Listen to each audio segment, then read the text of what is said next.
이 강남 구립 역삼도서관 주관으로 진행되는 라이브 북토크의 지금 이 라이브 북토크는 떨리는 손이라는 책 중심으로 진행이 될 텐데요. 그 저자 중에 한 사람인 SF 작가 김창규라고 합니다. 네, 안녕하세요. 저는 과학책방 대표 천문학자 이명현입니다. 반갑습니다. 예, 반갑고요. 이게 라이브 북토크라는 거창한 이름이 붙긴 했는데 지금 사회자가 따로 없고 그 저자 중 두 사람이 저희 둘이서 진행을 하는 방식이라 아마 뭐 일반적인 유튜브 라이브 방송처럼 조금 편하게 진행을 할 겁니다. 그러니까 그 점 감안하시고 듣는 분들도 편하게 들어주시면 좋을 것 같고요. 그 대략 정해놓은 순서에 따라서 편하게 얘기를 풀어나갈게요. 이 떨리는 손이라는 보이시려나 모르겠는데 저희 두 사람 사이에 있는 저 책에 대해서 간단하게 소개를 드리면 국내에서는 흔하게 찾아보기는 어려운 구성으로 되어 있어요. 그 가장 큰 차이가 뭐냐면 실제 과학자 분들 혹은 과학 커뮤니케이터로 활동하시는 분, 이런 분들이 소설을 거의 다 SF 장르로 쓰셨고, 여기에 유일한 작가, 그러니까 전업 소설을 전문으로 쓰는 작가로 참여한 저는 제 원래 주 장르인 SF가 아니고 판타지 소설을 실었어요. 그래서 평상시에 안 해보던 일을 한다, 그것도 창작을 한다, 안 해보던 창작을, 그런 컨셉으로 만들어진 구성이 된 책이고요. 그 저희는 지금 조금 전에 간단하게 소개를 드렸지만 또 참여한 다른 분들이 계시는데 그분들에 대해서는 아무래도 임현 박사님이 조금 더 그 익숙하거나 친한 분들이니 짧게라도 소개를 좀 해주시죠. 네, 아마 지금 김 작가님이 말씀하신 것처럼 떨리는 손이라 이제 표제 제목을 가지고 5사람이 참여를 했어요. 근데 4사람이 과학자 출신의 이제 과학 커뮤니케이터들이고 한 분이 이제 전업 SF 작가분인데요. 조금 되게 그 구성을 의아하게 생각하실 수도 있을 것 같아요. 그래서 조금 말씀을 드리자면 몇 년 전에 여기 5사람 말고 이제 조금 더 많은 사람들이 모여서 같이 이렇게 어울리고 있었는데요. 이제 SF 작가분들도 있고 과학자들도 있었는데 이제 같이 소백산 천문대라는 곳을 가서 저희가 한꺼번에 2박 3일 동안 이런저런 이야기도 하고 강의도 하고 이랬었는데 어떤 SF 작품을 만들어 나가는 그런 작업을 하면서 과학자와 작가분들 사이에서 이제 뭐 이런저런 토론도 하고 설전도 벌이고 막 이러고 있었는데 이제 과학자들이 자꾸 지적을 할 거 아니에요, 과학적인 내용들을. 그랬더니 이제 SF 작가분들 중에 몇 분이 그러면 너희들이 한번 써봐라 뭐 이런 이야기를 했어요. 그래서 그게 이제 계기가 되어서 이제 그럼 진짜로 한번 써보자. 그래서 이제 모여서 작업을 진행하면서 이제 멤버들도 좀 바뀌고 해서 이제 결론적으로 이 떨리는 손이라는 책이 나왔는데요. 여기에 참여하신 분 중에 이은희 작가란 분이 계세요. 그분은 생물학을 전공을 하셨고 이제 과학 커뮤니케이터로 활동하고 계시고, 혹시 이 유튜브 보시는 분 중에 이은희 하리하라의 생물학 카페라는 책으로 되게 유명하신 분이에요. 그래서 그분이 참여하셨고요. 그 주제도 굉장히 재미있어요.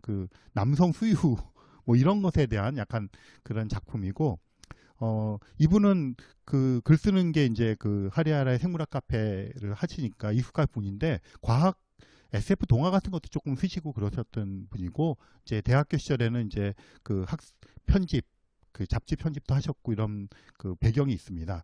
그리고 또 한 분은 정경숙 박사님이신데요. 이분은 천문학 전공이시고, 이분도 중고등학교 시절에 문예부 출신이에요. 그래서 글 쓰는 것에 대해서는 이제 조금 관심과 애정이 있으신 분이고요. 또 한 분은 이종필 박사님이신데요. 과학책을 여러 권 쓰시고 있고, 또 시사 비평도 많이 하시고 있고, 그러신 분인데, 이분도 고등학교 시절에 문예부 출신이에요. 그래서 이게 그냥 과학자들 중에서도 이제 그런 글 쓰는 것에 관심이 있던 분들이 참여하신 거고요. 그렇게 이제 3분하고 저하고 김창규 작가님이 참여를 하셨고요. 특색도 굉장히 달라요. 이종필 박사님 같은 경우는 굉장히 약간 무협 판타지풍의 그런 작품을 쓰셨죠. 네. 예, 수록작 중에 제일 여유 있고 제일 천연덕스러운 작품이죠. 네, 그러니까 5사람 걸 비교하자면 김창규 작가님은 판타지로 쓰셨지만 확실히 전업 작가, 또 그런 프로페셔널하게 쓴다는 게 느껴지실 거고요. 혹시 책 읽어보시면 지금 말씀하신 이종필 작가님이 그게 되게 매끄러워요, 그죠? 예, 예. 그러니까 진짜 소설 같아요. 예, 예. 그런 게 아니, 있고 진짜 소설이죠. 진짜 소설이죠. 무슨 말씀? 네. 그리고 그 보면 이은희 작가님은 굉장히 그 여성으로서 공감할 수 있는 현실적인 문제를 다뤘고 정경숙 그 박사님 작품이 저는 개인적으로는 이게 그 깊이나 무게감에서 던지는 메시지는 제일 컸다고 봐요. 근데 그거를 이제 짧은 데서 다 감당할 수 있어요. 이런 문제가 있고요. 사실은 제게 제일 에세이 같이 가벼운 작품일 수도 있죠. 아, 이게 보는 시각에 따라서 다룰 수 있다는 걸 전달하기 위해서 제가 조금 첨언을 해야 되겠는데, 그 SF 중에 제 작품은 이제 여기서는 환타지니까 약간 잠깐 뒤로 빠지고 SF를 보통 하드 SF하고 소프트 SF라고 나누기도 하거든요. 그런데 이 네 분이 역시나 본래의 직업을 완전히 머리에서 지우지 않으시고 쓰신 작품들이 전부 다 하드 SF 성격을 띠고 있어요, 사실상. 그리고 그렇게 분류를 할 수가 있나요? 예, 그럼요. 그 이면 박사님 것도 사실은 음, 이면 박사님은 완전 하드 SF는 아니지만 그 대신에 스케일이 워낙 커서 이 하드 쪽으로 제가 보기에는 하드 SF 쪽에 가깝고, 이종필 박사님은 그나마 이 조금 유머러스하고 웃으면서 가볍게 읽을 수 있는 글이긴 하지만 역시나 예, 아주 소프트하진 않아요. 솔직히 약간 어려운 부분이 있어요. 그렇죠. 그러니까 예. 이제 그 과학적인 내용이나 이런 것들을 아마 담고자 하는 그 의무감, 강박 이런 게 좀 있을 것 같아요. 과학자들이기 때문에. 혹은 예, 습관이든가요. 습관, 네 맞습니다. 그 다른 분들 작품을 소개를 했으니까요. 그 박사님 작품이 실은 원래 처음에 초고를 주실 때 그 글머리에 쓰셨던 제목은 이게 아닌 걸로 알고 있는데 제목이 네, 바뀌었죠. 그렇죠. 그 사실 그 제가 쓴 작품의 제목이 이제 바뀌는데 저는 지금 제목을 제가 이렇게 정하고 이 소설뿐 아니라 다른 것 할 때도 크게 신경을 쓰지 않아요. 그 왜냐하면 그 제목은 편집자의 몫이라고 저는 생각하는 사람이기 예. 때문에 그래서 그때 던졌던 제목은 이제 거기에 그 모티브가 된 어떤 한 가지 사건이랄까 뭐 이런 예. 것을 그냥 제목으로 정했던 거죠. 그 본인 작품에 대해서 간략하게 결말은 말씀하지 마시고요. 네. 예, 조금만 소개를 좀 해주세요. 그 사실 제 작품은 이제 여기 있는 김창규 작가님하고 뭐 한참 전에 제가 말로 글을 다 써서 이렇게 알려드렸었어요. 그러고 나서 이제 글을 써놨었는데 제가 그 원고를 분실을 했어요. 그래서 이제 기억을 더듬어서 다시 쓰다 보니까 다 써놓고 보니까 옛날 기억이 나는데 굉장히 다른 구도가 된 것 같아요. 그래서 지금 제목 얘기하셨는데 그 제목이 그 아마 센타우루스 자리 유성우였나? 아니면 세페우스 자리 유성우였나? 페르세우스 자리 유성우였나? 그 유성우를 하는 제목으로 원래 해서 그 유성우가 쏟아지는 것이 굉장히 극적 사건이고 그것을 중심으로 해서 뭐 일어난 이런 일들로 구성을 했었는데 그 다시 쓰면서 약간 그 생각이 좀 바뀌었었나 봐요. 그래서 제 그 작품은 약간 뭐라 그럴까요? 그 자전적인 이야기라면 이제 자기가 평소에 가지고 있던 일이나 경험한 것들을 풀어내는 것인데 그게 그냥 제가 과거에 경험했던 일들을 풀어낸 것이 아니라 이랬으면 좋겠다고 생각하는 이야기들을 다 집어넣어서 이제 미래로 이렇게 보내본 거죠. 가까운 미래로. 그렇게 해서 제가 생각하고 있는 가치관 같은 것들을 다 집어넣은 것 같아요. 그래서 거기 등장하는 게 뭐 조금 식상할 수도 있는데 뭐 인공지능도 등장하고 뭐 그 우주 여행에 대한 것도 등장하고 뭐 여러 가지가 등장을 해요. 등장을 하지만 거기에서 있는 등장 인물들이 행해가는 것들은 뭐 예를 들자면 요즘에 이제 뭐 그 차별금지법 이런 거 나오면서 성소수자라든가 동성애라든가 이런 쪽에 이제 관심이 많아졌잖아요. 그런 게 엄청 자연스러워지는 세상, 말하자면 그 다음에 죽음이라고 하는 것에 대한 인식이 사람들이 굉장히 그 가벼워진다고나 할까요? 그렇게 경쾌해진다고나 할까요? 그런 이야기들. 뭐 그 다음에 우주 여행을 갈 때 사람들의 태도 같은 것들. 뭐 그 다음에 요즘에는 이제 그 특히 생활 동반자법이라는 것에 관심이 좀 있으신 분 계실지 모르겠는데요. 1인 가구 되게 많이 늘어나고 또 그냥 여러 사람이 모여서 사는 그런 경우가 많은데 법적인 해결이 안 되잖아요. 그러니까 그런 게 좀 자연스러워진 가까운 미래. 그래서 제가 생각하는 이제 그런 이야기들을 이제 과학이라고 하는 것들을 통해서 이렇게 묶어서 뭐 좀 약간 제가 바라는 앞으로의 남은 생 이런 거에 대한 바람을 좀 투사해서 만든 작품이죠. 그 박사님이 말씀을 매우 많은 내용이 담겨져 있는 것처럼 말씀을 하셨는데 실제 읽어보시면 저거보다 훨씬 많은 내용이 담겨 있습니다. 그 소설의 길이에 비해서 엄청 많은 내용이 담겨 있는 글이고, 말씀 중에 지금 죽음에 대한 생각이라는 네네. 말씀을 잠깐 하셨잖아요. 그 얘기가 나온 김에, 물론 원래 하려고 계획을 했던 주제 중에 하나인데, 그 얘기의 주제 중에 하나인데요. 그 제가 알기로는, 저도 경험을 비슷하게 해본 적이 있습니다만, 오프라인 강연 같은 걸 다니시면 당연히 이제 과학자, 특히 이제 천문학자분이 오셔서 하는 강연이다 라고 홍보가 되고 강연을 시작하면, 꼭 앞에서 첫 번째 줄이나 두 번째 줄쯤에 미리 무언가를 계획하고 오셔서 저 과학자가 당황하게끔 만드는 질문을 해야겠다라는 분들이 꼭 한 분씩 오시잖아요. 네, 그렇죠. 한동 네. 계시죠. 그런 분들 중에 생과사, 특히 죽음에 대해서 질문을, 그러니까 죽고 나면 어떻게 되냐는 둥, 아니면 과학자 입장에서 죽으면 어떻게 생각하냐는 둥, 이런 얘기 혹은 사후세계 얘기를 물어보는 분들 계실 텐데, 그 실제로는 어떻게 생각하세요?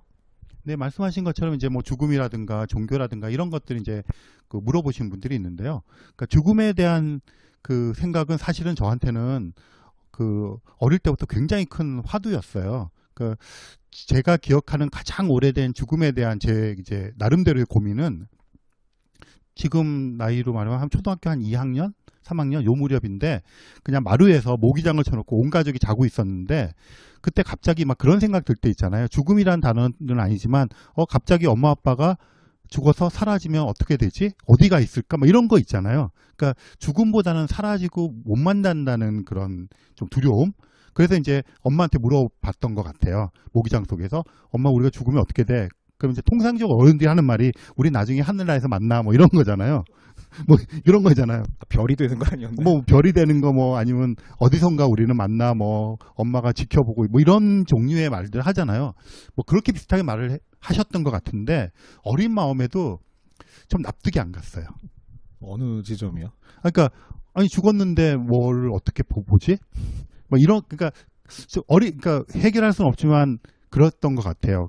그래서 그게 되게 두려웠어요. 죽는다는 게, 사라진다는 게. 네. 그래서 그래서 이제 막 나름대로 어린 마음에 해결할 수 있는 해결책을 찾다 보니까 제가 그 솔루션을 찾았어요. 초등학교 때. 예.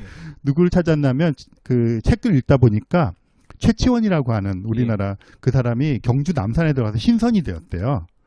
그래서 이제 영원히 사는 거죠. 계속 이렇게. 아, 예. 그래서 제가 그거에 꽂혀가지고, 예. 아, 나도 신선이 되어야 되겠다. 그러니까 도교적인 해결. 그래서 뭐 도견인지 뭔지 모르고, 그러다가 이제 그 생활기록부 같은데 이렇게 장래 희망 써내는 거 예. 있잖아요. 천문학자로 늘 써내다 한번 도사라고 써낸 적이 있어요. 그래서 선생님한테 엄청 혼나고, 그래서 그런 것까지. 예. 그런 화두가 계속 있었어요. 죽음에 대한 두려움, 사라짐에 대한. 그래서 제가 사춘기를 중학교 2학년부터 고1 정도에 정말 격변의 사춘기를 겪었는데, 예. 그때 제 주제가 죽음이었어요. 그래서 매일 죽음에 대한 생각하고 책 읽고 철학책 읽고 과학책 읽고 결론을 내린 것은 포기, 체념. 그래서 제 죽음에 대한 관념은 체념이에요. 그래서 그때부터 죽음에 대한 것을 어쩔 수 없다고 하는 것을 그냥 제가 뭐 철학적이건 뭐 경험적이건 해서 체념을 해버린 거예요. 예.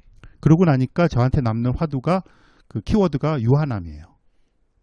그래서 그게 지금까지도 인생의 가치관으로 쭉 오는 것 같아요. 그 체념했다고 하시는 말씀이, 죽음을 회피할 수 있는 방법을 찾는 탐구를 체념했다는 말씀인가요? 아니면 그러니까 뭐 어쩔 수 없다 하는 유한함에 대한 자각이라고 할까요?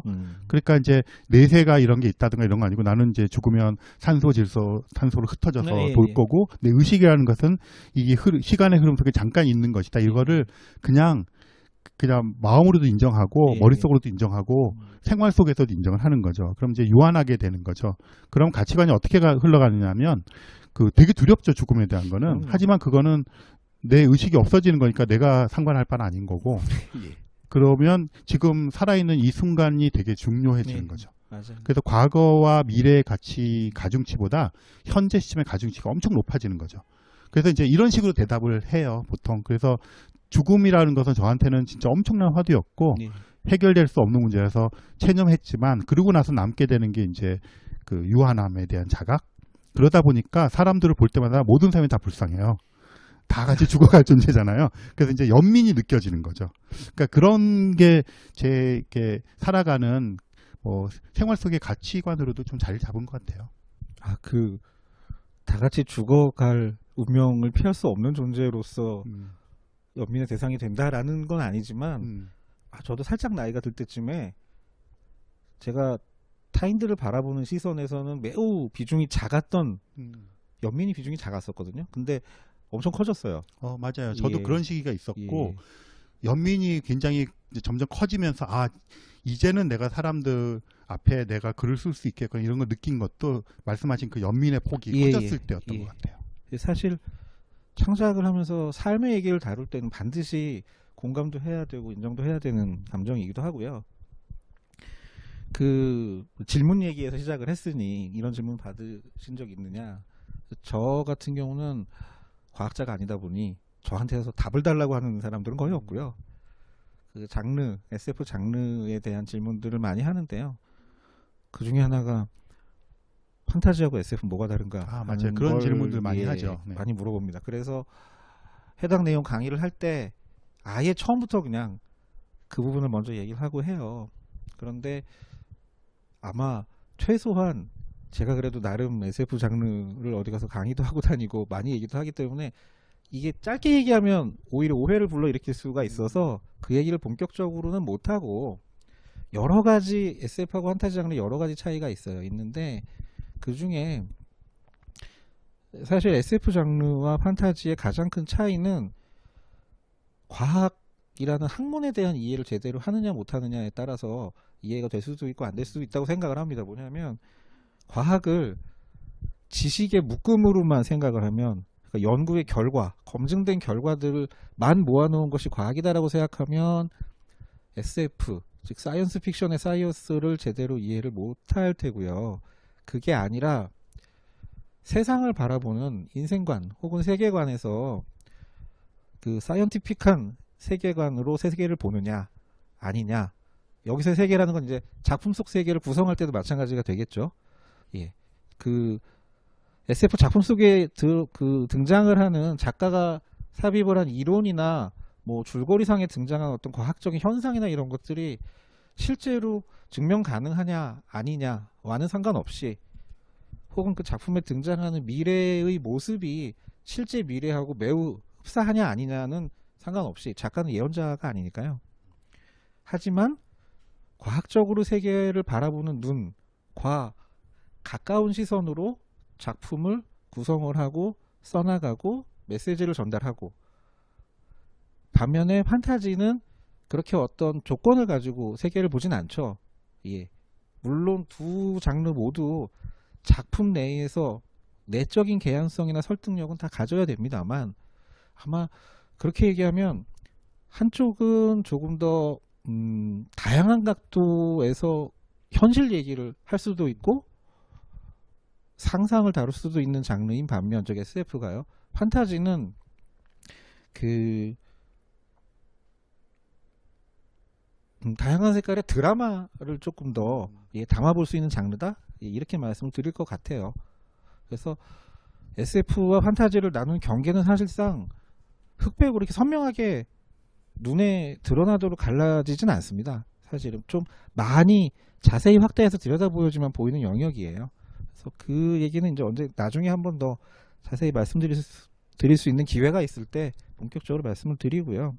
그 하나 여쭤보는 게 예. 저도 이제 뭐 판타지와 SF 차이 그러는데 그냥 이런 생각을 해본 적이 있는데 이게 타당한 건지 예를 들어서 그 판타지는 그 SF에는 이제 이게 관계가 얽혀 있잖아요. 일관성 있게 어떻게 쭉 가야 되는 인과관계라든가 뭐. 그런데 판타지에서는 이제 느닷없이 영웅이 나온다든가 모든 것을 전복시키고 그 다른 사람과의 관계와 상관없이 어떤 한 화자가 나온다든가 영웅이 나온다든가 튕겨져 나와서 자기는 거기에 있는 모든 법칙에 구애받지 않고 혼자서 돌아다니고 저는 이제 그 지점이 판타지와 SF 차이가 아닌가 이런 생각을 해본 적이 있거든요.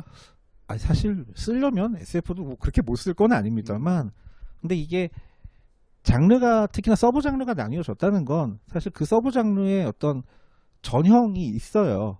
그러니까 이게 이 장르에서 허용이 되고 저 장르에서 허용이 안 된다는 게 아니라 이 장르의 작가와 팬들은 여러 기법 중에 이런 걸 훨씬 더 잘 활용하고 혹은 어떻게 얘기하면 좋을까요? 장르 팬들에게 팬 서비스로 어느 정도는 제공을 해줘야 되는 무엇이 있다고 음. 할까요? 예, 그런 것들이 좀 있습니다. 그러니까 한 가지만 여쭤보고 예. 그러면 슈퍼맨은 판타지인가요, SF인가요? 아, 이걸 내가 대답해야 되는 질문이 아닌데, 이건. 아, 사실, 이렇게 돼요. 뭐냐면, 능력으로 보면, 이게 SF라고 해서 물리법칙에 딱 맞는 것들만 나오는 게 아니라, 어차피 픽션이 차지하는 비중도 있기 때문에, 어느 정도는 오히려 물리법칙을, 이렇게, 살짝 가리고, 물리법칙에 눈을 가리고 살짝 삽입해야 되는 어떤 요소들이 있어요. 설정들이 있는데, 슈퍼맨은 제가 본 버전의 슈퍼맨은 일단 외계 행성, 예, 그리고 저 외계 지성체가 나오기 때문에 저는 아무래도 둘 중에 어느 쪽에 무게추가 기우느냐라고 한다면 SF 쪽이라고 봐요. 단 도대체 왜 태양빛이 다른 태양의 빛을 받으면 초인이 되는지에 대해서는 그러니까 사실 스페이스 판타지라는 용어가 아예 있어요. 아, 그렇죠. 예, 예. 그러니까 스타워즈를 보통 스페이스 판타지라고 분류를 하는 경우가 있는데 솔직히 슈퍼맨은 그쪽에 가깝죠. 예, 그리고 이게 특히나 그 코믹스 쪽에서 온 히어로들은 초기에 작가들이 그 이 히어로물이 SF 영역이다 판타지물이다 별로 자세하게 설정 안 하고요. 일단 뭔가 매우 특별한 초인적인 능력이 있음. 그런 캐릭터부터 시작을 해서 출발을 이야기 했기 때문에요. 만들어갔다는 거죠. 그리고 그 초기 버전에서는 마법 판타지를 능력으로 쓰던 히어로가 나중에 시대가 바뀌면서 SF 테크놀로지를 쓰는 히어로로 바뀐 경우는 많기 때문에요. 근원이 좀 수렴하죠. 과거로 가면. 네. 그 정도입니다. 네, 그거 궁금했습니다. 힌트라도 좀 이런 질문을 하겠다. 힌트라도 좀 주시지. 예, 그 다음에 그 박사님 저기 수록작 쓰신 작품을 보면서 그 기존의 SF 작품들 국내외를 통틀어서요 보고 어떤 작품 혹은 어떤 과학자가 안 떠올랐다고 하면 거짓말일 겁니다. 그리고 그게 어떤 과학자의 어떤 작품을 얘기하는 건지는 아마 짐작을 하실 텐데 그 영향을 많이 받으셨나요? 그러니까 사실은 뭐 칼세이건의 그 칼세이건과 이제 그 뭐 동료이자 아내이자 이런 앤드류안 그분들의 그 가치 체계 이런 것들이 이제 공감을 많이 하죠. 그리고 저는 또 이제 앤드류안하고 또 이렇게 저기 계속 만나다 보니까 그들의 그 사고 체계라는 게 이제 과학자로서 굉장히 친밀하다는 걸 느끼는데 그래서 그런 것들은 영향을 많이 받았는데 실제로 약간 그 동기가 된 작품은 은하철도의 밤이라는 작품이에요. 그 은하철도 999의 그 모티브가 되었던. 근데 거기 보면 뭐 이제 그 짧은 중단편들로 이렇게 나오는데 굉장히 이게 그 약간 슬프지만 아름다워요. 전체적으로 동화 같고 그렇지만 그런 분위기가 저는 되게 좋았던 것 같아요. 그렇게 흐르는 약간 낭만적이면서도 아쉽고 끊을 때는 또 냉정하게 탁탁 끊어내고 막 이런 것들 있잖아요. 근데 뭐 해결된다기보다는 그냥 그렇게 흘러가고 아쉽지만 떠나보내고 뭐 이런 분위기 있잖아요. 들여다보고 겪고 가고 이렇게 되죠. 그러니까 그걸 조금 의연하게 좀 받아들일 수 있으면 좋지 않을까 이런 생각에서 은하철도의 밤 그게 내내 이렇게 많이 남아 있었어요. 이게 저 같은 경우는 선호하는 SF 작품하고 영향을 받은 사실 제가 뭐에 영향을 받았는지 잘 모르겠습니다. 그거보다 이제 선호하는 그 기성 SF 작품 중에 좋아하는 것들이 있는데 블레이드 러너는 이제 영화의 경우에 블레이드 러너인데 블레이드 러너 너무 좋아하는 분들이 많은 건 생략하고요. 인터넷 검색해서 블레이드 러너만 찾으면 저희 때 뭐 한창 블레이드 러너가 약간 트렌드 같았죠. 그 시대에 SF를 좋아했던 사람들이 공통적으로 갖는 취향이기도 해서 그 생략을 하고 저 같은 경우는 소설은 이미 나온 지 당연히 오래됐고 국내에서도 아마 거의 완간이 됐을 거예요. 번역이 돼서. 그런데 지금 그 블레이드 러너 2를 만들었던 드네 윌레브 감독이 현재 한창 촬영 중이라고 하는 듀운이라는 영화가 있습니다. 그 듀운의 원작이 되는 소설을 제일 좋아하거든요. 하드 SF는 아니고 솔직히 약간 판타지적인 성격이 있긴 해요. 예를 들어서 그 우주 항해에 꼭 필요한 우주 공간에서의 레이더 역할을 하는 사람, 즉 인물들이 존재를 하는데 읽어보면 과학적인 설명보다는 약간 초능력에 가깝거든요. 그래서 판타지적인 설정하고 SF 설정이 좀 섞여 있습니다. 그런데 듀운 같은 경우는 물리학이면 물리학. 요즘 최근 SF들이 약간 그런 경향이 있어요. SF를 전문적으로 쓰는 분들의 이건 영미권도 마찬가지인데요. 아예 물리학적인 특성을 확 드러낸다거나 아니면 아예 서정적이거나 인문학적인 메시지를 강조를 한다거나 이런 경향이 있는데 거기서 자기 색깔을 찾는 경향이 있는데 듀는 생물학이면 생물학 환경 뭐 전혀 다른 외계 행성의 긴 역사 그리고 어딘지 모르게 종교적인 메타포에 뭐 등등을 좀 한꺼번에 아울러서 종합적인 SF를 쓰려는 경향이 있습니다. 그리고 듀이 저 개인적으로는 매우 성공적인 작품이었다고 생각을 해요. 그래서 개인적인 욕심, 일개인 작가로서의 욕심은 그렇게 좀 종합적으로 다는 세세하게까지 전부는 못하더라도 좀 기존에 보이기 힘들었던 여러 분야를 최소한 3개 정도 분야를 엮어서 뭐 인문 분야 중에 뭐 하나, 과학 중에 둘 이렇게 섞어서 종합적인 SF를 써보고 싶은 계획이 있어요. 그러다 보니 듀는 제일 좋아하고요. 거기다 최근에 들은 소식으로는 그 한스 짐머 영화 음악 하신 한스 짐머 이분이 그 놀란 감독의 테넷의 영화 음악을 맡지 않은 이유가 듀운 극장판의 음악을 먼저 맡았기 때문에 못 맡았다고 하더라고요. 그래서 더욱 지금 기대를 하고 있습니다. 소설가가 아니죠. 처음부터 그냥 소설을 쓰자라는 얘기로 지금 작업을 하신 셈이잖아요. 이 책이. 네, 그렇죠. 지금은요. 저희가 모여서. 네. 그 해보시니 이게 저술 많이 발표하셨는데 좀 박사님 입장에서 보기에 차이가 있던가요? 근데 저는 그 원래 이렇게 소설을 어디선가 이제 이런 자담에서 제가 얘기했고 SF 작가분들이 막 인용하는 거 들었는데 그 제가 쓰는 게 결국은 이제 넌픽션이잖아요. 과학에 대한. 예. 그리고 뭐 에세이를 쓰거나 이렇게 한 건데 그게 이제 픽션으로 가면 그 어느 순간에 이제 좀 픽션으로 써보면 좋겠다는 생각이 든 게 넌픽션에서 그 가지고 있어야 될 태도 같은 것들 그게 조금 이렇게 방해를 할 때가 있어요. 그래서 좀 생각을 확장시켜서 표현하고 싶을 때. 예. 그래서 더 큰 의미에서 픽션으로 가면 더 좋겠다 이런 생각을 막연히 하고 있다가 기회가 돼서 써봤는데 그 전 오히려 거꾸로 이게 좀 그 픽션을 쓸 때 되게 답답한 거예요.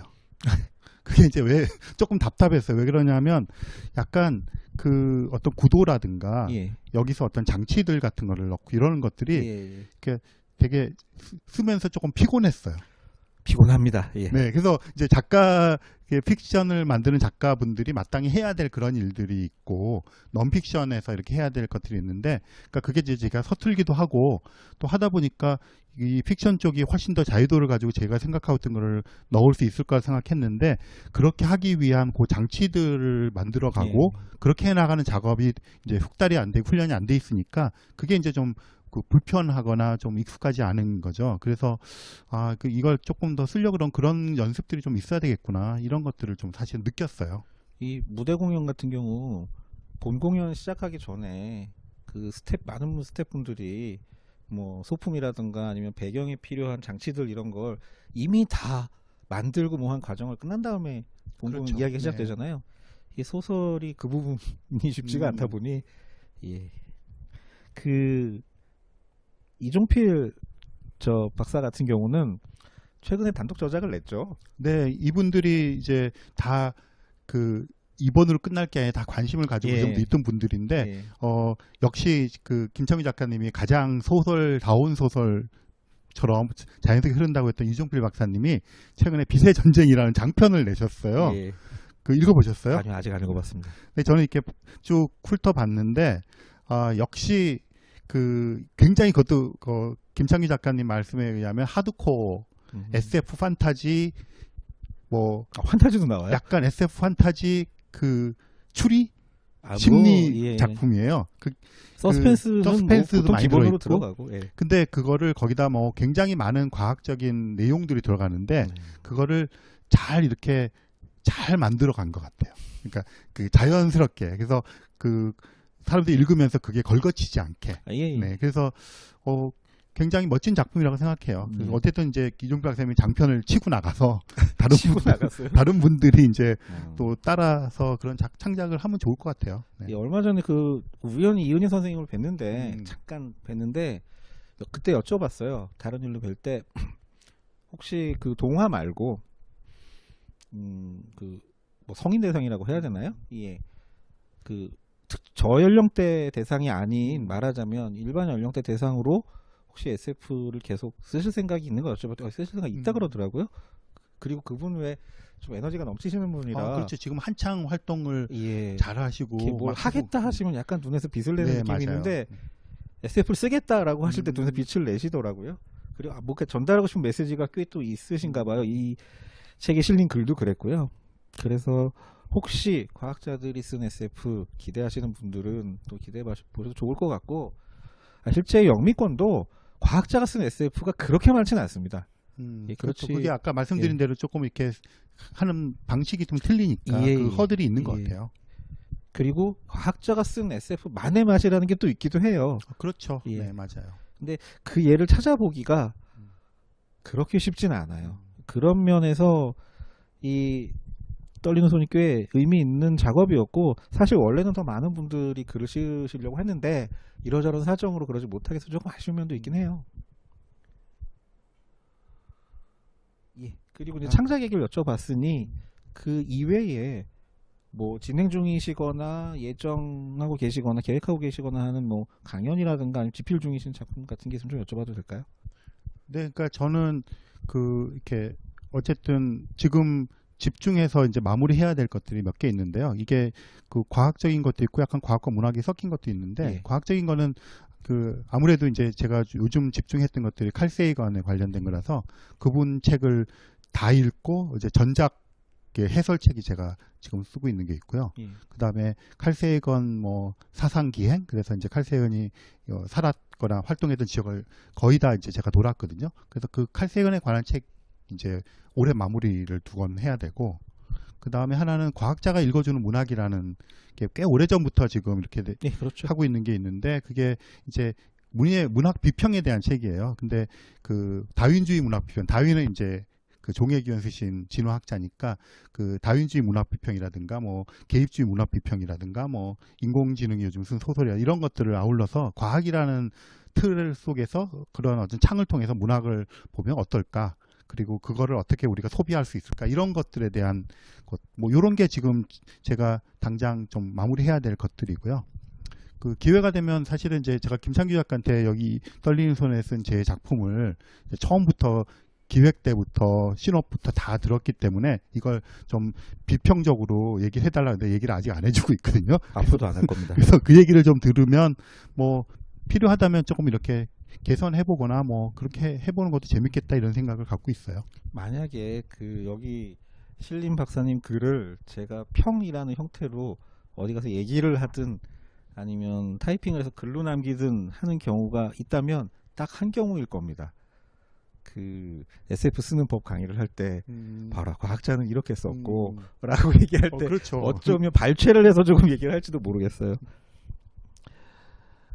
저도 예, 제 얘기를 아무래도 저희 둘이 나왔으니 제 얘기를 잠깐 하자면, 제가 무슨 본격적으로 앞으로 판타지만 쓰겠음, 사실 뭐 그렇게 표방을 하면 오히려 더 우스운 일일 테고요. 저는 SF를 주로 쓰긴 했으나 그 SF 판타지를 사실 중간에 벽을 너무 높이지 말자라고 생각을 하는 측이에요. 예, 그래서 하드한 것도 있고 소프트한 것도 있고 경계가 모호한 것도 모호한 대로 재미있으면 되는 것이고, 건너편에도 건너편 재미가 있으면 되는 것이고, 그리고 최소한 둘 다 저는 쓸 수는 있다고 생각을 해서 예, 그렇게 하고 있고,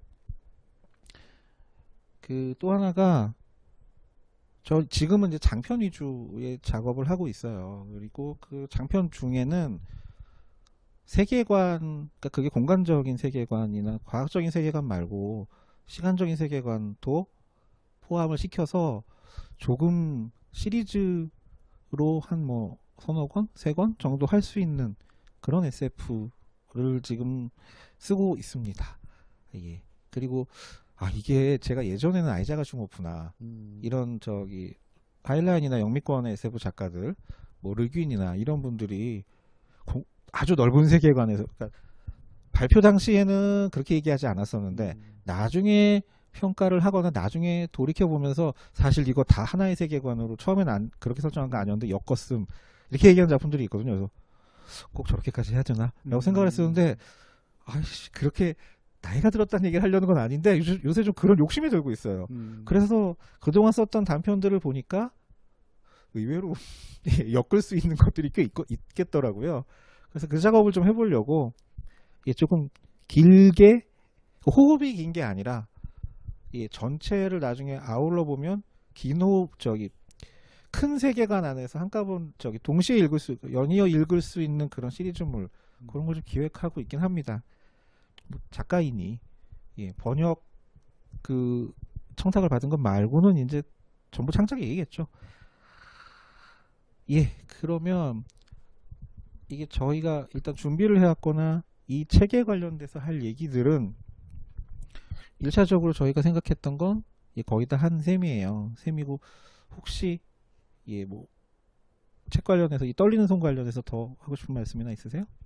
그 이제 떨리는 손이 아까 말씀해 주신 것처럼 뭐 이게 이제 그 직업적인 SF 작가에 비해서는 이제 막 처음 그 작품을 쓴 사람들이 이제 4명이 있는 거잖아요. 근데 그 중에 한 분은 이제 어쨌든 그 장편으로 해서 한번 도약을 하셨고 그래서 그 아까 세계적으로도 이제 그런 예들이 많지 않고 하다고 말씀하셔서 그런 것으로 봐줄 수 있으면 좋을 것 같아요. 그리고 이제 이분들이 앞으로 어떤 이야기를 좀 드러낼지 그런 관점에서 보시면 뭐 좀 재밌지 않을까. 네, 그렇게 그 말씀을 드리고 그 기억이 났어요. 그 김창규 작가님과 제가 같이 그 쓰자고 의욕적으로 막 토론하던 장편 SF 작품이 있어요. 기획 단계이긴 하지만 그래서 그것도 이제 언젠가 조금 성숙되면 나오게 되면 또 재미있을 것 같아요. 네.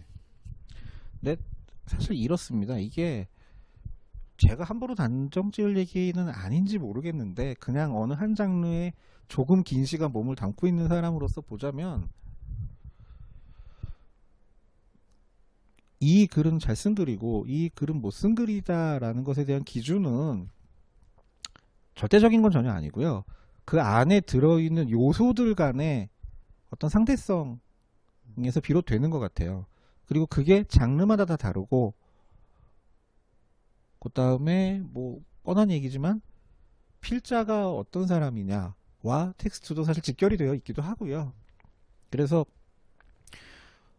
되게 겸손하게 말씀을 하셨는데 보시면 특히 아마 제 기억이 맞다면 처음에 그게 기획의 필수는 아니었을 겁니다. 기획성 필수가 아니었을 거예요. 이분들이 제가 판타지를 쓰겠다는 것도 그냥 과학자분들이 왠지 SF를 많이 쓰신다고 지금 말씀을 하시는 것 같으니 저는 그러면 판타지를 써볼게요.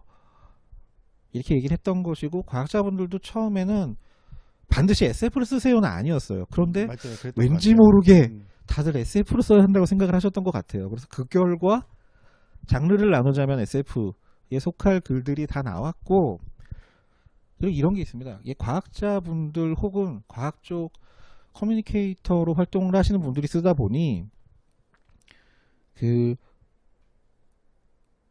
필력을 어떤 엔진의 축으로 삼으신 SF 작가분들과의 글과는 또 다르고 그게 장이냐 단이냐의 시각으로 볼 문제가 아니라 개성, 장점, 가능성 이런 것들로 볼 특징이었던 것 같아요. 그리고 이게 메시지나 그러니까 교훈이나 아니면 그 아름다운 문장, 뭐 필력 이런 것을 기준으로 한 얘기가 아니라 정말 SF 본연의 재미로 괜찮으냐, 좋은 작품이냐라고 할 때 각 작품이 전부 다 SF 본연의 재미를 매우 높은 수준으로 구사를 하고 있는 작품들이라 기대를 하고 읽으셔도 좋을 것 같고 저희가 지금 책 소개를 하면서 스포일링은 하나도 안 했기 때문에 결말 기대하시고 읽으셔도 좋을 것 같고요. 잠깐 쉬어가야 된대요. 이어지는 순서는 미리 질문을 그 도서관 측에서 조금 수렴을 해 보셨다고 해요. 제가 듣기로는 전부 다 직원분들이 적으신 질문은 아닐지 의심이 좀 되긴 하나. 그래서 그 질문을 읽고 거기에 두 사람 중 한 사람 혹은 두 사람이 답을 하는 형태로 잠깐 진행을 해볼게요. 아래쪽부터 읽겠습니다. 소설을 집필 하고 아쉬운 점이 있으세요? 이게 일반론적인 질문인지 아니면 떨리는 손에 실린 글들에 대한 이야기인지 모르겠는데 대답해 주시죠. 소설을 집필하고 아쉬운 점이 있으세요? 그러니까 저는 이제 예전에 문예부를 했었는데 문학동을 했었는데 그때도 저는 주로 시 소설 그다음에 희곡을 주로 썼었어요. 연극 대본을. 근데 이제 이번에 소설을 이렇게 좀 쓰다 보니까 아쉬운 점이 아까 잠깐 말씀드린 대로 그 장치들을 이렇게 만들어서 여기다가 이렇게 넣었으면 좋겠다는 생각들을 계속 하는데 그거를 만드는 게 이제 시간적으로도 그렇고 그걸 만들자면 이제 고민을 더 해야 되는데 그 고민을 더 하는 것을 시간과 노력을 투입을 다 못했어요. 이제 시간적 여유도 없고 이제 생각의 깊이도 더 밀어붙일 게 없으니까 그래서 그 점이 정말 아쉬웠어요. 이렇게 장치를 하고 좀 바꾸고 이런 좀 그 소설적인 요소들 그걸 만들었으면 좋겠는데 그게 확실히 이제 경험과 프로페셔널한 것과의 차이가 있다 이런 것들을 되게 많이 느꼈어요. 그 완성도에 대한 아쉬움이 프로와 아마추어의 차이는 아닐 겁니다. 왜냐하면 다른 분들은 모르겠지만 저 같은 경우는 탈고하고 나서도 종종 아쉬움을 꽤 느끼기 때문에 완성도가 조금만 더 뭐 자원이나 디테일의 문제인 것 같아요. 예. 그다음 또 다른 지구를 찾아 이주하는 시대가 올 때 작가님들께서 생각하기에 이주하기 좋은 행성은 어디일까요? 이거는 제 영역이 아니네요. 그게 되게 재밌는 건데요. 이제 이주란 말이 나왔는데 그 태양계 내와 태양계 밖이 있어요. 그러니까 태양계 내에는 지금 이제 화성으로 뭐 일론 머스크란 사람 테슬라 자동차 그분이잖아요. 그분을 비롯해서 뭐 그 아마존 회장님부터 시작해서 여러 사람이 지금 화성으로 민간인들을 이주시키겠다는 게 그냥 마냥 꿈으로 치부하기 힘들 정도로 되게 구체적으로 작업이 이루어지고 있어요.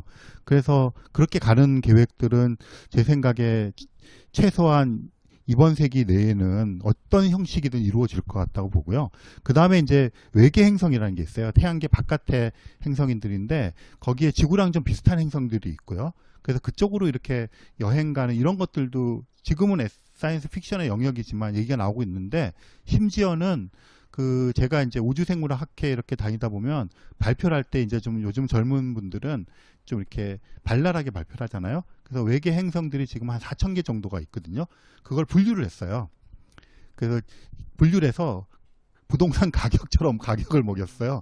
그러니까 살기 좋은 곳, 우리 기준으로 이렇게 해가지고 거리도 있고 바다가 있고 뭐 축이 기울어져 계절 뭐 이런 것들이죠. 입지 조건을 나름 고려를 네, 해서 그래가지고 하니까 이제 재밌게 발표를 하고 우리도 듣고 그랬는데 이게 이제 여전히 사이언스 픽션의 영역이지만 그런 것들이 관측적으로 많이 나오고 있기 때문에 이주라고 하는 것까지 엔지니어링적인 한계는 있겠지만 이제는 그게 그냥 막연한 판타지의 영역은 아닌 것 같아요. 그래서 조금 더 개연성 있게 다가오고 있는 그런 와중이고요. 네, 그렇게 여러 가지 가능성이 열려 있다 그렇게 생각하시면 될 것 같아요. 이주 자체에 대해서 현실적이고 회의적인 시각도 있긴 하죠. 그럼요. 예. 그러니까 화성까지 이주를 하겠다는데 가만히 생각해 보시면 지구상에 있는 가장 척박한 곳이 화성에 있는 가장 좋은 곳보다 좋아요. 그러니까 갈 이유가 없는 거죠, 사실은. 그렇지만 그랬기 때문에 지구인들이 어디로 안 갔던 건 아니잖아요. 그렇게 돼서 이거는 그냥 단지 어떤 경제적인 문제라든가 뭐 이런 것을 떠나서 문화적인 문제, 정치적인 문제 여러 가지 섞여 있기 때문에 반드시 갈 거라고 생각해요, 지구인들은. 아까 말씀하셨던 행성별 입지 조건에 따른 부동산 예상 가치 이런 건 소설로 한번 써볼게요, 나중에. 그리고 실제로 하나 더 말씀을 드리면 그분이 이렇게 제시한 게 맞춤형. 그래서 지구에는 육지가 너무 많아 이렇게 생각하는 사람 있잖아요. 그러니까 거의 바다로만 이루어져 있고 그런 것들. 그래서 그런 것들이 4,000개나 있고 더 많기 때문에 충분히 골라가지고 이렇게 하고 심지어 엔지니어링 할 수도 있고 선택할 수 있는 여지가 좀 다양한. 네, 그래서 그런 것들 이렇게 예. 소설로 만들어 보셔도 재밌을 것 같아요. 예. 물론 그것만으로 부족할 거고 뭘 더 붙여야겠지만요. 가장 좋아하는 SF 작품은 아까 얘기가 나왔네요. 네, 나왔는데 뭐 사실 저는 요즘에는 뭐 테드 창 거 많이 좋아하고 있어요. 테드 창 작가의 작품들이 되게 정교한 것도 많고 흔히 사실 읽기에 테드 창의 작품들이 국내에 일단 테드 창 이 작가의 작품 거의 다 나왔을 겁니다. 번역이 돼서. 맞아요. 예, 네. 그런데 그중에 제가 매우 좋아하는 작품 하나는 저도 어디 가서 SF 강의를 할 때 반드시 교재로 쓰는 작품도 있고요. 그 첫숨이라는 것으로 번역이 돼 나왔죠. 아니요, 지금 새로 다시 번역이 된 다시 번역이 거기는 된 숨으로 돼 있을 거예요. 숨으로? 아마. 예. 그 작품은 제가 교재로 상당히 많이 써요. 많이 쓰고 대신 이렇게 조금 뭐랄까요? 가볍고 살짝 현실의 어떤 면을 외면하고 조금 상상의 나래를 펼치고 싶다 하는 분들한테는 가볍게 접근하시면 조금 버거울 수도 있습니다. 그렇죠. 되게 밀도가 높잖아요. 예, 밀도가 높아서 눈을 크게 뜨고 공들여서 읽으셔야 돼요. 하지만 꼭 한 번 정도는 SF 관심이 있으시면 테드 창이라는 작가의 작품들은 접해 보시기를 바라고요. 제가 개인적으로 좋아하는 듄이라고 하는 작품은 대략 어떤 작품인지는 아까 말씀을 드렸고요. 그리고 시간이 많지 않아서 다음 질문으로. 미래 소설, 뭐 그냥 SF를 지칭하신 거라고 생각할게요. 미래를 배경으로 한 SF 소설에서 인간은 더 이상 생물학적 나이에 제한되지 않고 본인의 의지로 얼마나 살 것인가를 결정해요. 삶의 유한성에 대해 어떻게 생각하세요? 이게 아까 나온 질문이네요. 죽음에 대한 얘기할 때. 그렇죠. 예. 네. 이거 잠깐만 제쳐둘게요. 기억은 제가 하고. 지금은 검증할 수 없는 마법, 주술 이런 것들이 언젠가는 과학으로 검증될 가능성이 있을까요? 와, 한 20년 전쯤에 유행했던 웃는 이모티콘을 쓰신 걸로 봐서 젊은 분은 아닌 걸로, 이 질문을 하신 분은. 예. 마법, 주술이 언젠가는 과학적으로 제대로 설명이 될 가능성이 있을까요?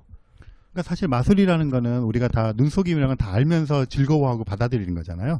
근데 그것에 어떻게 그거는 우리가 살고 있는 물리 세계 물리법칙 거역하는 건 아니죠. 오히려 그거를 잘 활용해서 우리의 눈이 못 쫓아가는 어떤 시각적인 효과나 이런 거를 생각해보면 굉장히 과학적으로 잘 이용하는 거죠. 그러니까 그거를 아주 뭔가가 있다 이렇게 보실 게 아니라 그렇게 잘 활용하는 꼭 그걸 잘하는 사람들이 마법사다 이렇게 생각을 하시면 사실 우리 그 체제 내에서 돌아가는 것이죠. 마술이라는 게. 잠깐만, 여기 질문은요. 마법하고 주술이에요. 그러니까 네. 저주. 그러니까 그런 것들이 네. 설명될 수 있겠느냐. 그러니까 지금 그런 것도 있어요. 기도 효과 같은 거 있잖아요. 그런 거 과학자들이 실험하거든요. 그러니까 이제 한 집단에서 기도를 하게 하고 다른 집단 기도를 안 하게 하고 어떤 애 병이 낫는가 이런 거 실제로 실험을 많이 하는데 그런 것들 중에서 어느 것 하나도 그게 효과가 있다는 게 검증된 바가 없고요. 저도 실제로 여기서 굉장히 유명한 뇌과학 하시는 분이 저희 이제 과학자 몇 분 이렇게 하고 약간 투시력 하시는 분들하고 대결했는데 과학자가 이겼어요. 더 잘 맞췄어요. 근데 그거는 뭐 굉장히 작은 샘플이기 때문에 어떤 통계적인 거 없지만 하여간 말씀드리고 싶은 것은 이제 효과가 없다. 그게 이제 과학자들이 많이 이제 해봤죠. 최근 들어 검증을. 이게 유사과학이라는 개념이 있지 않습니까? 유사과학은 실제로 사람들을 잘못된 결론, 특히나 이제 경제적인 이익이 관련이 된 잘못된 결론으로 유도를 해서 피해도 주는 것인데, 여기서 지금 하신 질문의 마법과 주술은 이런 뜻인 것 같긴 해요. 뭐냐면 지금 보기엔 마법 같은데, 초자연현상 같은데 나중에는 아닌 걸로 밝혀지는 것도 있지 않을까라면 그럴 가능성이 제로라고는 못하죠. 그렇죠. 예. 네, 우리가 이제 그 원인을 정확하게 모르거나 다른 루트를 알고 있었는데 그게 밝혀질 가능성들이 있죠. 네. 예. SF적 상상력을 어떤 부분에서 얻나요? 어이구, 이렇게 부피가 큰 질문을. 이건 사실 앞에 SF적이라는 걸 괄호로 놓고 상상력을 어디에서 얻나요? 라고 생각하시면 대충 많은 분들이 각자 떠오르는 어떤 답이 있을 겁니다. SF적 상상력이 따로 있다고 보기는 어렵고요. 아까 앞에서 그 북토크 메인에서 잠깐 언급했던 그 대신에 SF적 상상력이라는 말을 굳이 붙인다면 그 과학적인 눈으로 세상을 본다라는 시각이 따로 있다고 말씀을 드렸는데, 그것과 본인의 상상력을 결합을 시켜보시면 답이 나올 것 같아요. 이건 정답이 정해진 얘기는 아닌 것 같고요. 오히려요. 과학 관련 지식이 부족해 장면 상상에 어려움을 느껴요. 이런 신규 진입 독자들이 소설을 접하기 전후에 지식을 쉽고 재미있게 확장시킬 좋은 방법이 있을까요? 질문이 기네요. 근데 이건 독자 입장에서의 질문이네요. 그러니까 지금 이제 상상력 얘기하셨는데 네. 이 상상이라는 게 이런 얘기하면 되게 나이 먹은 사람처럼 이제 상상이라는 단어가 달 자체가 코끼리 예, 상이잖아요. 그래서 상상이라는 게 아무것도 없는 데서 뭐 막 이게 창조력이 막 넘치는 게 아니라 이렇게 뭐가 단서가 있으면 그 단서로부터 시작해서 이렇게 뭐를 해 나간다는 게 원래 상상력이거든요. 그렇죠. 무에서 네, 출발한 그러니까 게 이제 SF적인 상상력이라는 것도 약간의 과학적인 태도, 지식 같은 게 있으면 그걸 가지고 이제 증폭시키고 이런 거잖아요. 그러니까 지금 말씀하신 것처럼 그 과학적인 지식이나 이런 것들을 이제 습득을 그러니까 아무것도 없으면 상상을 못 하는 거죠, 사실은. 그래서 그 아까 질문에 연결되는 건데 상상을 하기 위해서는 뭔가 단서와 근거가 있어야 되는 거죠. 근데 단서와 근거를 또 한편에서는 가출하고 너무 오랫동안 그걸 준비하다 보면 지치니까 제 생각에는 그 딱 그런 게 있어요. 그러니까 과학에 대해서 잘 모르고 할 때 과학에 진입하는 그런 좋은 책들이 있어요.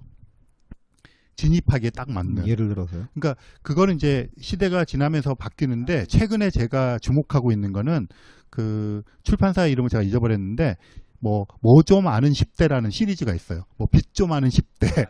근데 그 책이 그 중력 좀 아는 10대. 그러면 그 굉장히 그 뭐랄까 중력이라는 것에 대해서 우리가 개별적으로 얘기하지만 전체를 꿰뚫어서 설명하지는 않잖아요. 아무리 과학을 좋아하는 사람도 그렇게 설명을 하면서 어떤 맥락을 이어주고 그래서 그 시리즈를 이렇게 보면 그 지금 말씀하신 과학에 대해 잘 모르거나 할 때 진입할 때 굉장히 좋은 것 같고 그러면 약간의 지식과 맥락이 생기기 때문에 거기서부터 상상력을 발휘하는데 굉장히 좋은 기본 자료가 될 것 같아요. 전 어디까지나 창작자 입장에서 이 질문 잠깐 말씀드리자면요. 과학 관련 지식이 부족해서 장면 상상에 어려움을 느껴요. 어떤 작품을 보고 그러셨는지 모르겠는데 만약에 그랬다면 작가가 묘사 능력이 조금 부족한 작가의 확률이 있고요. 조금 다른 방향에서 특히 영상 제작하시는 분들이 국내 영상 제작하시는 분들이 SF 관련 기획을 얘기를 하시다 보면 원래 영화가 그런 식으로 제작 기획이 시작되는 걸로 알고 있습니다만 오리지널 창작 작품을 얘기를 할 때 의논을 할 때도 레퍼런스 작품 좀 주세요라고 얘기를 합니다. 참고할 만한 기존 작품. 맞아요. 아직 만들어지지 않은 기획 중인 이 영화가 최종 결과물이 나왔을 때 내가 알고 있는 어떤 영화랑 비슷한 결과물이 나올까요? 단서를 달라라고 얘기하거든요.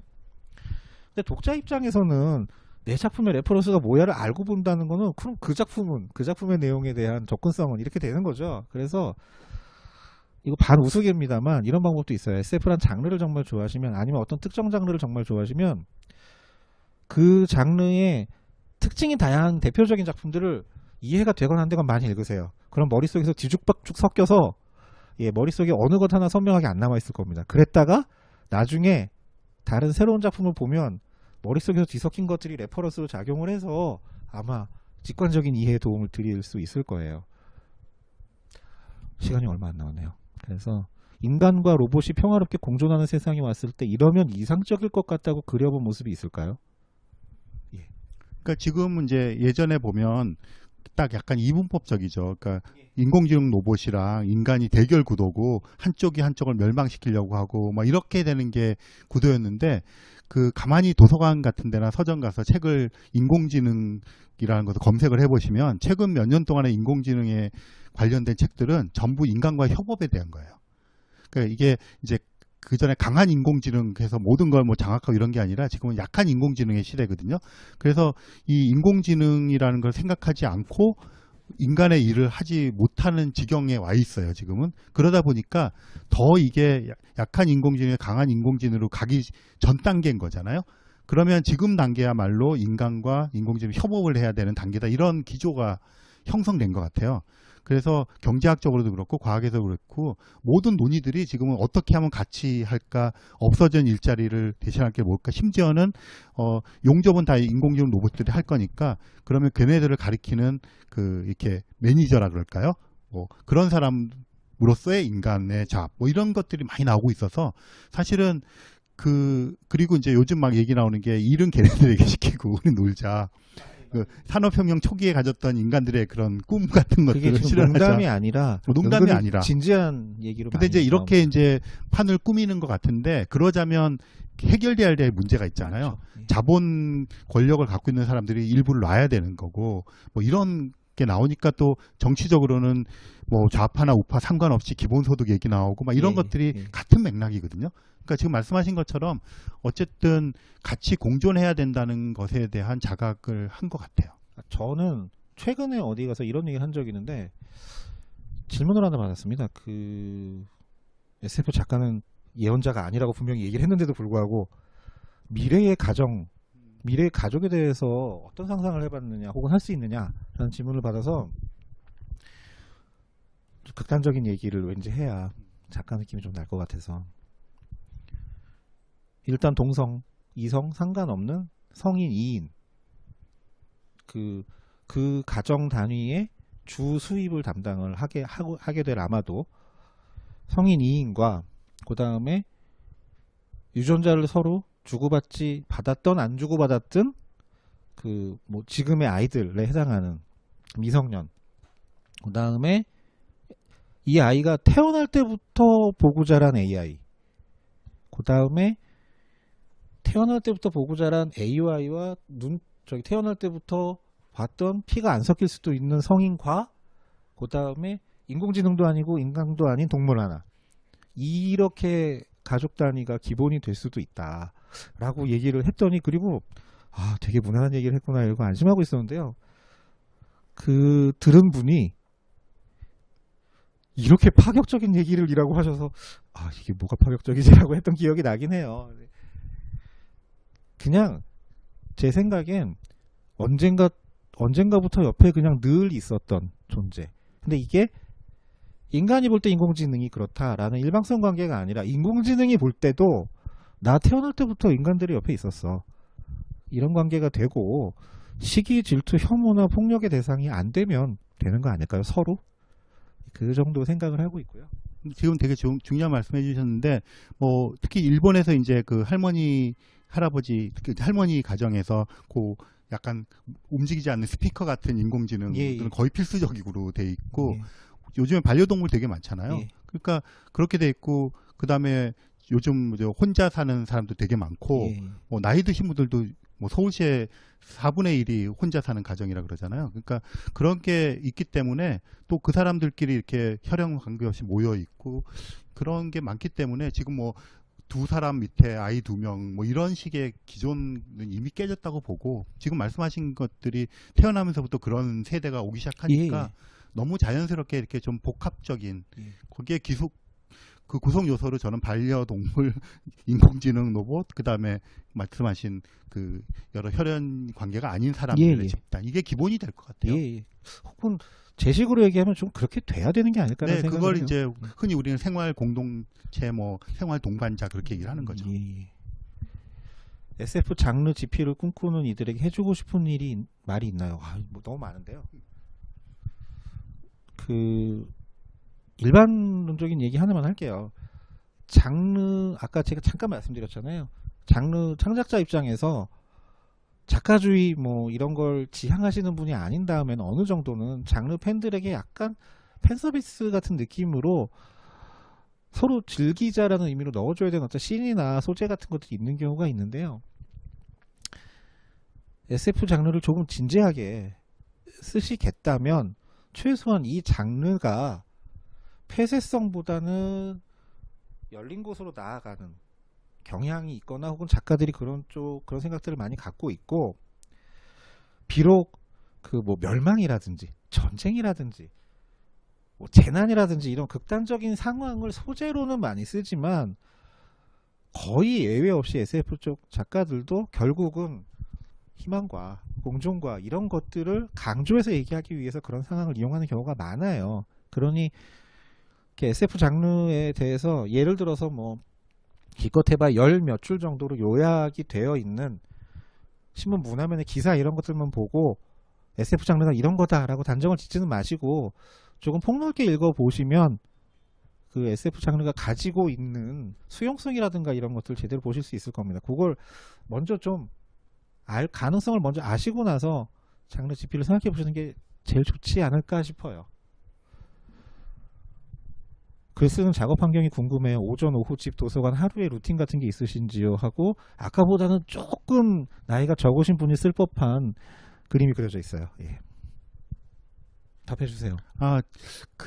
저는 뭐 이제 소설을 쓰는 사람은 아니지만 글을 여러 가지 쓰는데 저는 그냥 어디서든지 그냥 시간 될 때 쓰는데 제일 중요한 요소는 마감이에요. 그러니까 마감에 맞춰서 이렇게 쓰기 때문에 카페에서 쓰기도 하고 집에서 쓰기도 하고 뭐 기차 속에서 쓰기도 하고 그래서 근데 그거는 차이가 있을 것 같아요. 그러니까 전업으로 또 이렇게 이제 장편을 쓰는 분들은 보니까 굉장히 시간을 정해서 그 직장 생활 하듯이 쓰시더라고요. 그렇게 하지 않으면 나올 수 없는 것 같고요. 저처럼 예. 간헐적으로 쓰는 사람들은 그냥 좀 편하게 쓰는 것 같아요. 물론 예를 들어 저처럼 그렇게 계획표를 정해놓고 성실하게 쓰지 않고 충동형으로 쓰다가 물론 나중에 후회는 하지만요. 그런 사람도 있긴 합니다. 근데 이건 제 얘기는 아니고 들은 얘기인데 요즘에 특히 그 카페에서 글 쓰시는 그 이른바 백색 잡음, 백색 소음이라고 하는 것들이 좀 있어야 글을 잘 쓰시는 분들이 있어요. 그런 분들이 요새 좀 힘드시다고 하더라고요. 왜냐하면 아무래도 상황이 상황이다 보니. 그리고 저 같은 경우는 다른 작가분들하고 약간 다르다고 생각하고 있는 건 뭐냐면 제가 좀 게임을 좋아해서요. 게임 스토리가 탄탄하게 있는 게임들을 좋아합니다. 그래서 게임을 다 지치면 글 쓰고 글 쓰다 지치면 게임하고 이렇게 이용을 하고 있어요. 인공지능 AI 시대에서 인간만이 가지는 인간성이란 무엇이라서 와 이건 어렵다. 무엇이라고 생각하세요? 그러니까 저는 없다고 생각해요. 그러니까 이제 우리가 이제 인간은 도구를 사용하는 동물이다 뭐 이렇게 한때 했잖아요. 근데 침팬지랑 뭐 오랑우탄 다 도구 사용하고 있고 그 다음에는 이제 지식을 전수한다 그랬는데 보니까 영장류애들 다 하고 그래서 이제 인간이 특징이 뭐냐 그랬더니 그거를 이 학교라든가 도서관 같은 걸 만들어서 집단적으로 교육을 시키고 그것을 전수하는 것이 인간이 좀 다르다 지금 그렇게 얘기를 하고 있어요. 근데 그것도 약간 더 뇌의 발달 단계의 과정이라고 생각을 하면 저는 다를 게 없고 그런 시간의 흐름 속에서 가 있는 문제라고 생각을 하거든요. 그래서 인공지능 이런 것도 이제 우리가 극단적으로 우리들의 그런 과정을 앞으로 쭉 밀어본 작업을 해본 거잖아요. 그래서 그렇게 너무 인간의 정체성이라든가 뭐 이렇게 하는 탐구의 그런 패러다임을 좀 버리는 게 낫지 않을까. 그런 생각을 저는 개인적으로 하고 있어요. 살짝 장사아치 같은 식으로 얘기를 해보면요. 글을 장사아치 입장에서 SF 글을 팔기 위해서 만약에 글을 쓴다고 생각할 때 여기 나오는 인간성 아직은 내 글에서는 AI와 이렇게 다른 인간성이 강조되어 등장해라고 하면 아직은 그걸 광고성 문구로 쓸 수 있을 겁니다. 근데 조만간 못 쓸 거예요. 네, 요즘에 GPT-3 같은 거 나와가지고 거의 뭐 소설 뭐 멋지게 써내고 막 그러잖아요. 이걸 슬프다고 생각을 하는 분도 있을지 모르겠는데 의외로 얼마 없을걸요?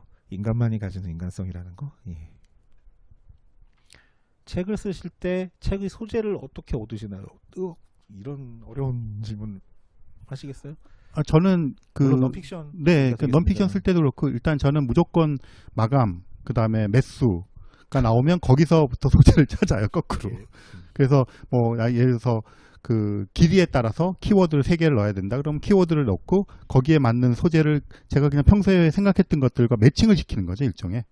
그렇게 뭐 딱 하는 게 아니라 이렇게 머리 떠오르는 매칭을 통해서 하니까 평소에 이렇게 눈여겨보는데 이런 건 있어요. 제가 지하철 타고 다니거나 이럴 때 절대 음악을 안 듣거든요. 사람들을 봐요. 이렇게 관찰. 그 다음에 건널목 건널 때도 꼭 한 3초에서 5초 후에 건너요. 사람들이 움직인 다음에. 그러면 이제 사람들의 움직임을 뒤에서 관찰할 수가 있거든요. 그래서 약간 다니면서 일상 속에서 관찰을 해두는 거죠.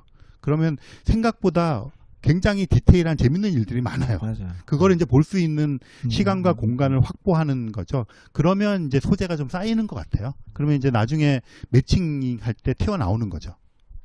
어느 분야든 창작하시는 분들 다 아시겠지만 사실 영감을 줄 수 있는 것들이 은근히 많이 가까운 데에 있죠. 저 같은 경우는 SF 한정에서 얘기하자면 많은 분들이 그렇게 추측을 하시던데 특히 이런 류의 질문을 하신 분들이 추측하는 그대로 틈만 나면 과학기사를 보는 건 있습니다. 그런데 주류 이론 말고 주로 독특한 쪽으로 좀 많이 찾아 스크랩을 해두긴 해요. 근데 그건 어디까지나 저는 소설을 쓰기 때문에 소재의 절반이죠. 나머지 절반은 전달하고 싶은 메시지나 그런 것들일 테고 흥미로운 SF 주제는 뭘까요? 재미있는 SF의 기준이 있을까요? 질문이 왜 이렇게 어렵지? 이건 제가 얘기해야 되는 것 같네요.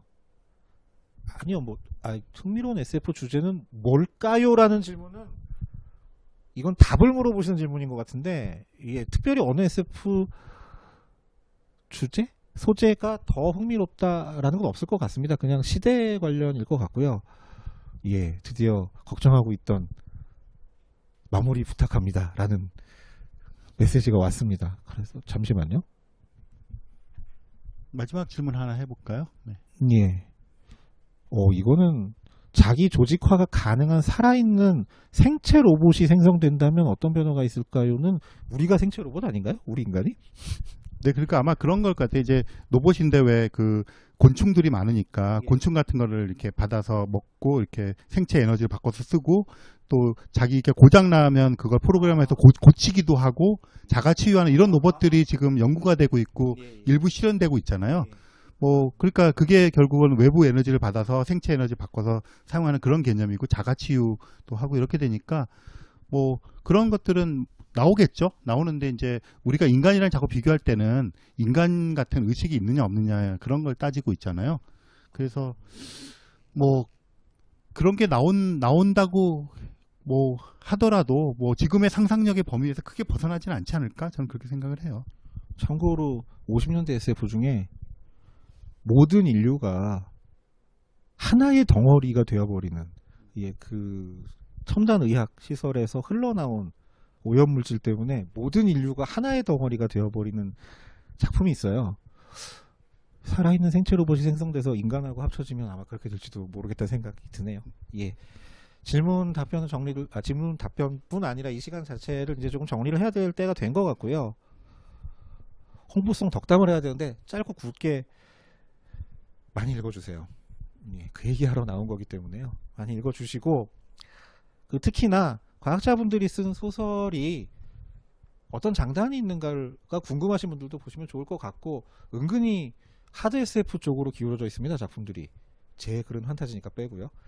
그러니 거기에 좀 관심을 가지고 봐주시면 될 것 같고 덕담도 덕담인데 이 요즘 코로나19와 관련된 요 현실 상황에서 어디까지나 과학자 입장에서 혹시 보시는 분들한테 당부하거나 말씀드리고 싶은 게 있으시면 한마디 해주시죠.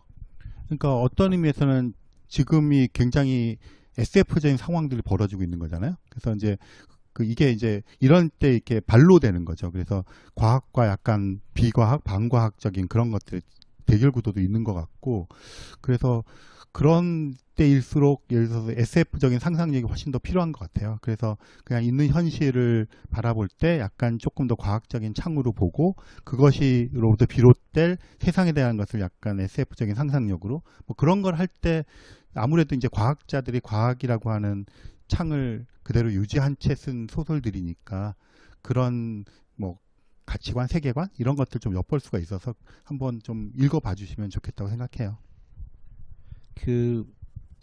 저는 드리고 싶은 말씀이 힘든 시기잖아요. 여러모로 힘든 시기인데 이게 결국 어떤 생태계 차원에서 온 힘든 시기이기 때문에 아무래도 이성적이고 과학적으로 대책을 내놓는 쪽의 판단이 맞을 거예요. 그러니 이성이나 과학 이외의 다른 예를 들어 종교적인 신념이라든가 이런 것들로 주장하는 어떤 사람들의 이야기보다는 물론 본인이 다 판단하실 일이지만 이성, 그다음에 과학적인 판단 이런 것들에 조금 더 귀를 기울이셔서 생활에 반영을 해 주시면 다 같이 극복해 나갈 수 있지 않을까 그렇게 생각합니다.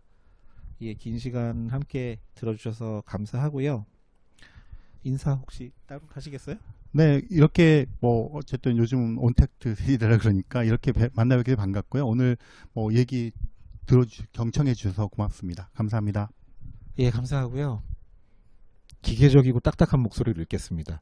지금까지 SF 히치하이킹 북토크를 시청해 주신 여러분께 감사드립니다. 네, 감사합니다.